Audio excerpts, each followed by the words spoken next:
اب آج کا میرا موضوع ہے شہادت علی رضی اللہ تعالیٰ عنہ۔ اصل میں حضرت علی رضی اللہ تعالیٰ عنہ کی شہادت بھی اسی الفتنۃ الکبریٰ کا تسلسل ہے۔ وہ جو عبداللہ ابن سبا کا پیدا کردہ عظیم ترین فتنہ تھا، اسی کا ایک نتیجہ حضرت علی کی شہادت بھی ہے، لیکن وہ بات ذرا تفصیل سے سمجھنی ہوگی۔ اور اس کے لیے میں ممنون احسان ہوں، حال ہی میں ایک کتاب چھپی ہے، ڈاکٹر سید رضوان علی ندوی، وہ محقق ہیں تاریخ کے، انہوں نے بڑی تاریخی تحقیق کے بعد جو باتیں بیان کی ہیں وہ میں آپ کے سامنے رکھ رہا ہوں۔ عرب میں جنوب مغرب کی کونے میں، جہاں یہ یمن بھی آباد ہے، اس کے اوپر نجران ہے، اسی علاقے میں یمامہ کا علاقہ کہلاتا ہے۔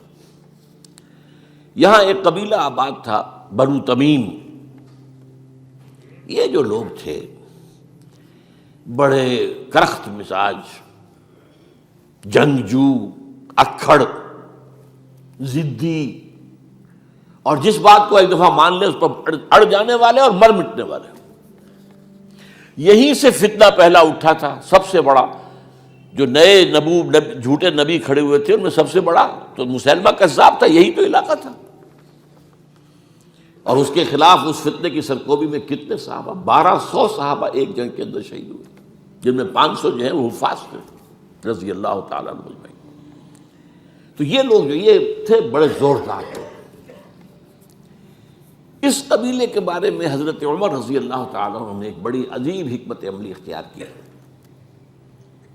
ان کو وہاں سے اکھاڑ کر اور ایران کی سرحدوں پر آباد کر دیا، اب جہاں پر جہاد ہو رہا تھا،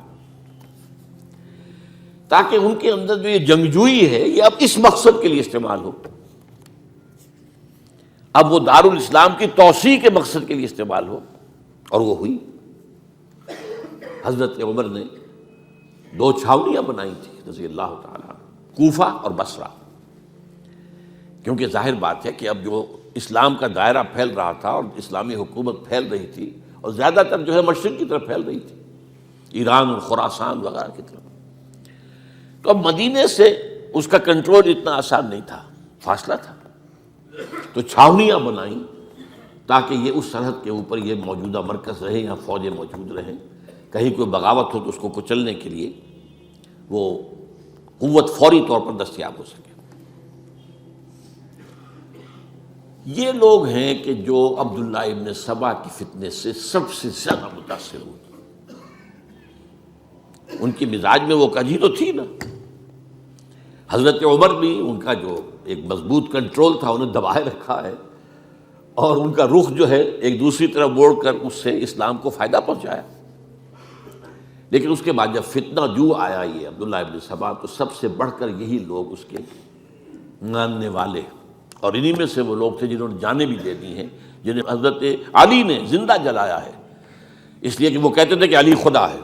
اے علی تم خدا ہو، تم ہمیں آگ میں جلا رہے ہو، یہ تو تم ہمارا امتحان لے رہے ہو۔ وَلَنَبْلُوَنَّكُمْ بِشَيْءٍ مِّنَ الْخَوْفِ وَالْجُوعِ وَنَقْصٍ مِّنَ الْأَمْوَالِ وَالْأَنفُسِ وَالثَّمَرَاتِ، اب وہ اس آیت کو اپنے اوپر منطبق کر رہے ہیں۔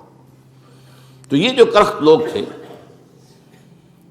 انہوں نے در حقیقت جو ہے عبداللہ ابن سبا کے کردار میں سب سے بڑا رول پلے کیا، اور انہی کے ہاتھوں حضرت عثمان شہید ہوئے رضی اللہ تعالیٰ۔ اور اس کے بعد انہوں نے حضرت علی رضی اللہ تعالیٰ عنہ کو اپنے گھیرے میں لے لیا، کیونکہ انہی کی کثیر تعداد موجود تھی مدینے میں جب حضرت عثمان شہید ہوئے۔ اس کے بعد اب ظاہر بات ہے کہ کوئی نہ کوئی تو خلیفہ ہونا چاہیے تھا۔ حضرت طلحہ سے کہا گیا، انہوں نے معذرت کر لی، حضرت زبیر سے کہا گیا، انہوں نے معذرت کر لی۔ اب ظاہر بات ہے کہ حضرت علی آخر امت کو چھوڑا تو نہیں جا سکتا تھا بغیر امام کے، انہوں نے قبول کر لی، اگرچہ حضرت حسن روکتے رہے کہ ابا جان یہ ان لوگوں کی بیعت جو ہے آپ قبول نہ کیجیے۔ حضرت حسن تو ان میں سے ہے جو حضرت عثمان کے دروازے پر کھڑے تھے پہرے دار کی حیثیت سے، حسن اور حسین رضی اللہ تعالیٰ عنہ، انہیں تو معلوم تھا فتنہ جو کون لوگ ہیں۔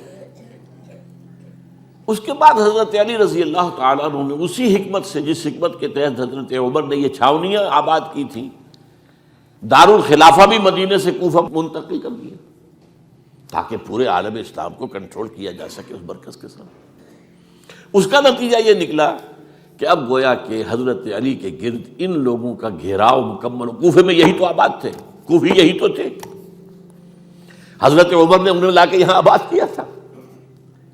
جب حضرت علی نے کوفے کو اپنا دارالخلافہ قرار دیا تو گویا کہ ان کا پھر عمل دخل بہت بڑھ گیا۔ ایک طریقے سے یوں کہا جا سکتا ہے کہ انہوں نے اب حضرت علی رضی اللہ تعالیٰ عنہ کو اپنے محاصرے میں لے لیا۔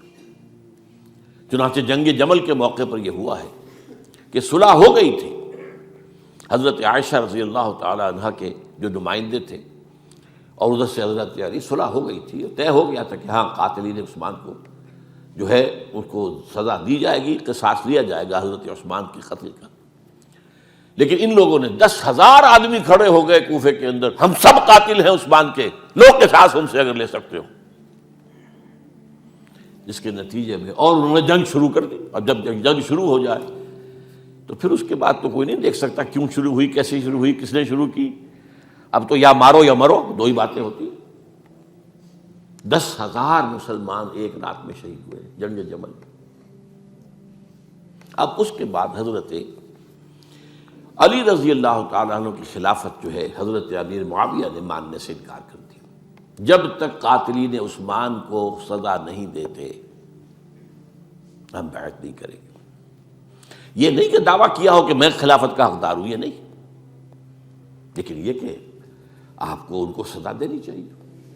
اب یہ تھا وہ مخمصہ جس میں حضرت علی رضی اللہ تعالیٰ عنہ وہ فرماتے تھے تم میرا ساتھ دو تو میں ان قاتلین عثمان سے سزا جو ہے ان کو سزا دے سکتا۔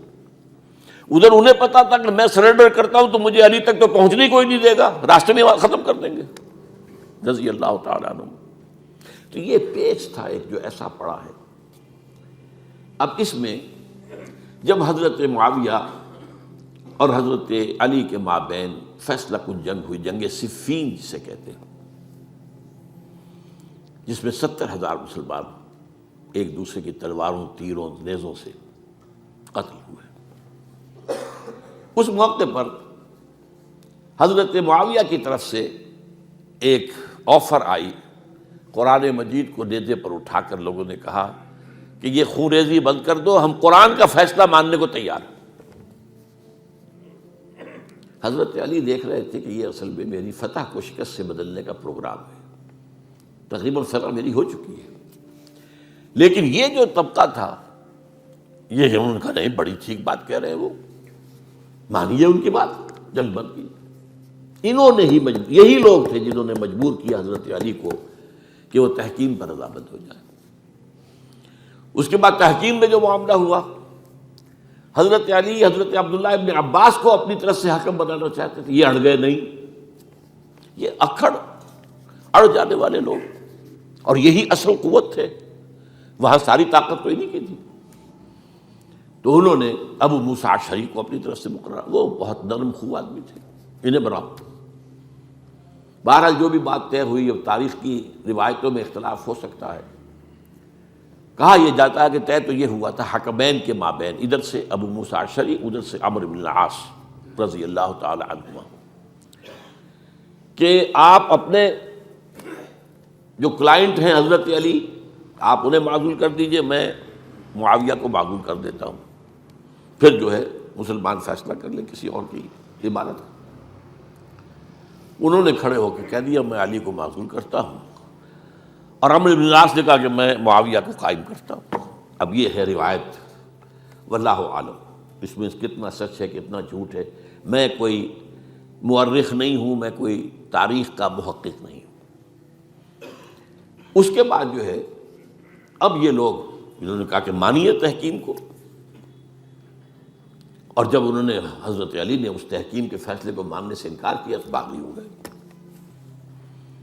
حضرت علی کو کافر قرار دیا، اور جا کر ایک جگہ پر حرورہ ایک جگہ تھی وہاں پر جا کے جمع ہو گئے، جتھا بندی کی بہت بڑی طاقت پر وہاں کر۔ انہوں نے طے کیا کہ علی بھی کافر ہو گیا، معاویہ بھی کافر ہو گیا، عمرو بن العاص بھی کافر ہو گئے، سب کافر ہیں۔ حضرت علی کی طرف سے ایک گئے سفیر ان سے بات کرنے کے لیے، تو انہوں نے کہا تم ہی نے تو کہا تھا کہ تحکیم کو تسلیم کرو، کہ ہاں ہم نے گناہ کیا تھا، کفر کیا تھا، ہم توبہ کی ہم نے۔ اگر علی بھی مان لے کہ میں نے مان کر کفر کیا تھا، اب میں توبہ کرتا ہوں، تو ہم ان کی بات مان لیں گے۔ اب حضرت علی اس طرح کا جھوٹ کیسے بولتے ہیں؟ انہوں نے تو کوئی کفر نہیں کیا تھا۔ بہرحال انہوں نے پھر بھی نرمی برتی کہ دیکھو اگر تم کوئی خونریزی نہیں کرو گے، فساد نہیں مچاؤ گے، تو میں تمہیں کچھ نہیں کہوں گا۔ لیکن وہ اپنی ان شرارتوں سے بعد نہیں آئے۔ تو پھر تیسری جو بڑی جنگ ہوئی ہے ان جنگوں میں، جنگ نہروان کہلاتی ہے، حضرت علی کی جنگ خوارج کے ساتھ، جس میں 4000 خارجی جو ہیں وہ قتل ہوئے۔ اور یہ بات اب آپ نوٹ کر لیجئے کہ یہ لوگ جیسا کہ اکھڑ بھی تھے لیکن اپنی بات پر ڈٹ جانے والے تھے، لیکن ساتھ ہی دیندار بھی تھے، نمازی اور روزے دار بھی تھے۔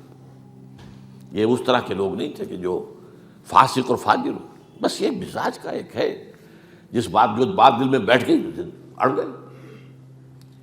تو یہ اصل میں انہوں نے پھر فیصلہ کیا کہ اور تو ہمارے بس میں اب کچھ نہیں ہے، ان تینوں کو قتل کر دیا جائے، علی کو بھی اور معاویہ کو بھی اور عمرو بن العاص کو بھی۔ تو ایک جگہ ان کی سازش ہوئی، 3 آدمی معین ہو گئے، ایک ہی وقت کا طے فیصلہ ہو گیا، فلاں تاریخ کو فجر کے وقت تم جاؤ، وہ تم کوفے کی جامع مسجد میں، جب علی نماز جماعت کرا رہے ہو خنجر مارو انہیں۔ اور یہ اس کا نام ابن ملجم تھا، خارجی، یہ وہی لوگ بنو تمیم کے لوگ۔ دوسرا جو تھا وہ دمشق میں حضرت معاویہ کو قتل کرنے، شہید کرنے کے لیے پہنچ گیا۔ تیسرا مصر پہنچ گیا حضرت عمرو بن العاص کو۔ اب یہ بات اللہ کی طرف سے ہے، یہ تو اس کی مشیت ہے، اس کا فیصلہ ہے۔ حضرت علی پر وار کارگر ہوا، آپ شہید ہو گئے۔ حضرت معاویہ پر وہ وار ذرا اوچھا پڑا، زخمی تو ہوئے لیکن آپ کی جان بچ گئی۔ عمرو بن العاص اس روز مسجد میں کسی معذوری کی وجہ سے، عذر کی وجہ سے فجر میں آئی نہیں سکے، لہذا حضرت علی کی شہادت ہو گئی۔ اب یہ ہے اصل پس منظر، کن لوگوں نے کیا شہید، اصل میں وہ سمجھ لینے کی بات ہے۔ یہ خوارج نے شہید کیا، لیکن خوارج کا فتنہ سبائی فتنے ہی کا آف شوٹ ہے، اسی کے ذیل میں ہے، اسی کی ایک شاخ ہے، اسی کا ایک نتیجہ ہے۔ یہ خوارج جو ہے بعد میں بھی ان کی مسلسل جو ہے وہ جنگیں رہی ہیں۔ بہرحال اس صورتحال کو یہ سمجھ لیجئے کہ یہ خلفائے ثلاثہ رضی اللہ تعالی عنہ، حضرت عمر شہید، عثمان شہید، علی شہید۔ عجیب بات ہے کہ تینوں کا نام عین سے شروع ہوتا ہے، عمر عین سے، عثمان عین سے، علی عین سے، تینوں شہید ہوئے ہیں۔ لیکن یہ کہ یہ ہے تاریخی پس منظر۔